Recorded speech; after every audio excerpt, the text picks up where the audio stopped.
Bonjour chers auditeurs et chères auditrices de notre web radio R212, notre auteur Gilali El Adnani, en sa qualité d'internaute invité, partage son avis et sa réflexion avec vous dans cet article intitulé « Les écrits d'un visionnaire français, entre 1917 et 1933, pour ne pas obstruer la continuité historique entre le Maroc et l'Afrique subsaharienne ».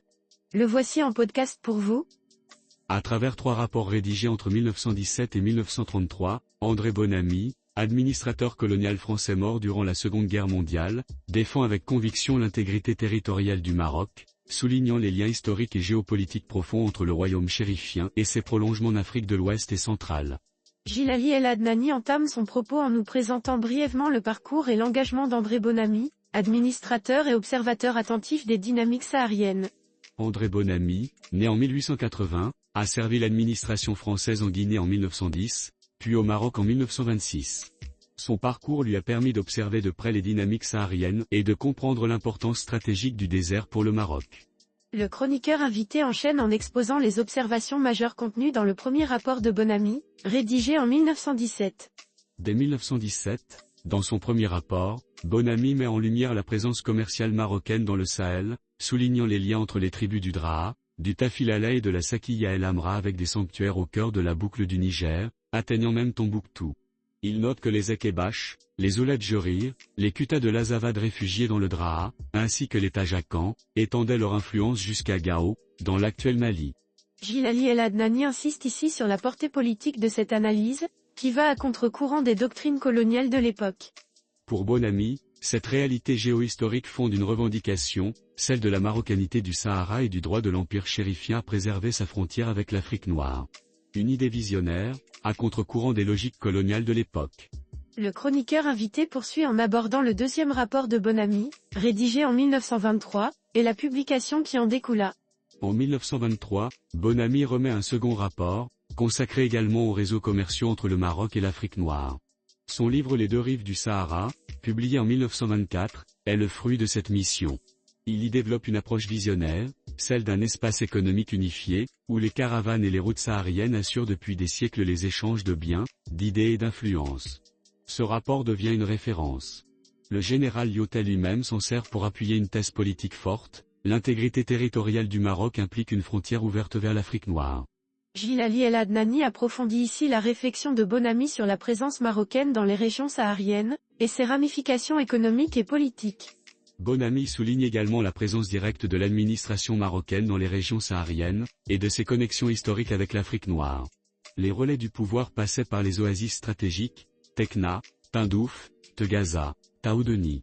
À travers ces points d'appui, le Maroc assurait la continuité d'une influence souple, mais efficace, reliant les zones commerciales du Tafilalt et du Draha au marché plus lointain du Mali et du Niger actuel. Le chroniqueur invité enrichit son propos avec une citation essentielle extraite de l'ouvrage de Bonamy. Il précise, c'est ainsi qu'on connaît les principales routes caravanières, dont une très importante va du Tafilalt à Tombouctou par Tabel Bala, Bir Tarmanan, Taoudeni, 50 jours. Autrefois ces caravanes dépassaient l'Oued Dra et venaient à Marrakech, Mogador et Agadir.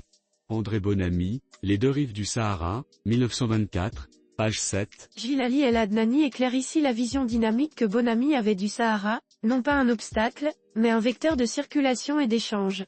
Bonamy rétablit la réalité des circulations sahariennes. Il ne décrit pas un lointain passé figé, mais une structure géopolitique vivante, traversée de routes, de relais et de marchés. Le désert n'est pas un mur, c'est un réseau.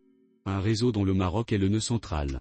Depuis le Tafilalt, jusqu'aux villes d'Afrique de l'Ouest comme Tombouctou, le Makzen assurait par les oasis son autorité souple et efficace. Le chroniqueur poursuit avec les enjeux politiques analysés dans le troisième rapport de Bonamy, daté de 1933. En 1933, Bonamy est de nouveau missionné. Son troisième rapport élargit le prisme, il s'agit cette fois d'analyser les tensions diplomatiques entre la France et l'Espagne au sujet du Sahara et de la zone nord du Maroc. Mais ce document va plus loin. Il examine également le contexte intérieur, marqué par l'émergence du nationalisme marocain et la polémique suscitée par le Daïrdi berbère du 16 mai 1930, perçu comme une tentative de division entre Arabes et Berbères. Bonamy y voit le signe d'un réveil politique marocain profond, mais aussi d'une recomposition des relations avec l'Afrique de l'Ouest. Gilali El Adnani renforce son analyse par une citation tirée de ce rapport, révélant les interconnexions géopolitiques. Les événements politiques ou religieux qui s'y déroulent ont toujours eu des répercussions sur l'état d'esprit des populations arabo-berbères des confins de notre grande colonie de l'Ouest africain, et par suite, celle-ci est intéressée au premier chef au tour que prendra l'évolution des mœurs et des idées observées actuellement dans l'Empire chérifien. Ministère des colonies, Service des affaires musulmanes, confidentiel numéro 3, rapport du gouverneur Bonamy sur sa mission au Maroc en 1933, Archives du Sénégal, 12G/34, page 26. Le chroniqueur invité insiste alors sur la pertinence de l'analyse de Bonamy dans le contexte des recompositions coloniales. Ce qu'il énonce ici, c'est l'interdépendance géopolitique entre le Maroc et l'Afrique occidentale française. Bonamy observe que les solidarités historiques entre le Maroc et le Sud se réactivent. Les opposants au Daïr trouvent parfois des relais dans les anciennes routes sahariennes, les alliances tribales résonnent au-delà des frontières tracées par les puissances coloniales.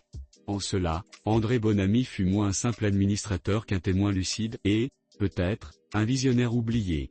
Enfin, Djilali El Adnani clôt cette riche exploration en évoquant la portée juridique et stratégique du dernier rapport de Bonamy. Dans son rapport de 1933, Bonamy propose une clarification juridique concernant les 3 zones du Sahara occidental. Il explicite avec rigueur les statuts de ces territoires tels qu'ils sont définis par les traités bilatéraux franco-espagnols, fournissant ainsi une base de référence précieuse pour la compréhension des enjeux de souveraineté qui en découlent. La création du commandement militaire d'Agadir est ici justifiée par une logique régionale. Bonamy voit dans le sud marocain non un arrière-pays, mais une position avancée. Le Maroc n'est pas au bout, il est au centre. Cette idée va à l'encontre du découpage administratif qui faisait du Sahara une zone périphérique, orphelin de toute appartenance stable. Lui veut replacer le Maroc dans son orbite naturelle, celle des grands flux caravaniers et spirituels. Cette mise au point juridique s'inscrit dans un projet stratégique français visant à récupérer le Sahara occidental aux dépens de l'Espagne, en échange de compensations territoriales en Afrique noire. Ce dessein, mené en coulisses par l'administration coloniale française, reposait sur une évaluation critique du rôle de l'Espagne dans la région. Chers auditeurs de la web radio R212, merci d'avoir été à l'écoute de ce podcast et de partager avec nous ce moment d'échange et de découverte. Votre présence et votre fidélité sont notre plus belle récompense. On se dit à très bientôt, si vous le voulez bien. Avec toute notre gratitude, l'équipe de R212.